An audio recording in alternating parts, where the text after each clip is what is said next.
कुमार ने कहा, योग का अर्थ है जुड़ना। ये जो सनकादिक ब्रह्मादिक स्वरूप में लीन होते हैं, सो योग से स्वरूप को प्राप्त होते हैं। जिस स्वरूप में ब्रह्मादिक लीन होते हैं, उस स्वरूप को ज्ञानी अपना आत्मा जानते हैं। हे सिद्ध, मिथ्या मत कहो। ज्ञान और योग का क्या संयोग है?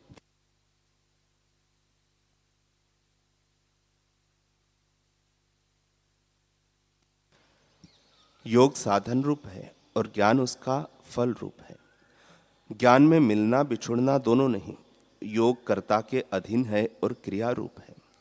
कपिल ने कहा, आत्मा का सम्यक अपरोक्ष ज्ञान रूप योग सर्व पदार्थों का जानना रूप योग हो जाता है।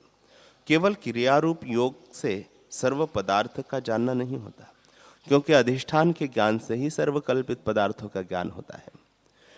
आत्म अधिष्ठान में योग खुद कल्पित है। कल्पित के ज्ञान में अन्य कल्पित का ज्ञान होता है। स्वप्न पदार्थ के ज्ञान से अन्य स्वप्न पदार्थों का ज्ञान नहीं, परंतु स्वप्न दृष्टा के ज्ञान से ही सर्व स्वप्न पदार्थों का ज्ञान होता है। अतः अपने को इस संसार रूपी स्वप्न के अधिष्ठान रूप स्वप्न का दृष्टा जानो। सिद्धों ने कहा, तुम कौन हो? दत्त ने कहा, तुम्हारे ध्यान अध्यान का तुम्हारी सिद्धि असिद्धि का मैं दृष्टा हूं। राजा ने कहा, हे दत्त, ऐसे अपने स्वरूप को पाना चाहे तो कैसे पाए? दत्त ने कहा, प्रथम निष्काम कर्म करे, अंतःकरण की शुद्धि करो, फिर सगुण या निर्गुण उपासना आदि करके अंतःकरण की चंचलता को दूर करो।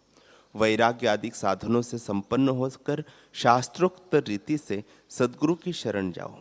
उनके उपदेश अमृत से अपने आत्मा को ब्रह्मरूप और ब्रह्म को अपना आत्मरूप जानो। सम्यक अपरोक्ष आत्मज्ञान को प्राप्त करो। हे राजन, अपने स्वरूप को पाने में देह अभिमान ही आवरण है। जैसे सूर्य के दर्शन में बादल ही आवरण है। जागृत स्वप्न सुषुप्ति में, भूत भविष्य वर्तमान काल में मन वाणी सहित जितना प्रपंच है, वह सर्व तुच्छ चैतन्य का दृश्य है। तुझ चैतन्य का दृश्य है। तुम उसके दृष्टा हो। उस प्रपंच के प्रकाशक चिद घन देवता तुम ही हो। तुम अपनी महिमा में स्थित हो जाओ।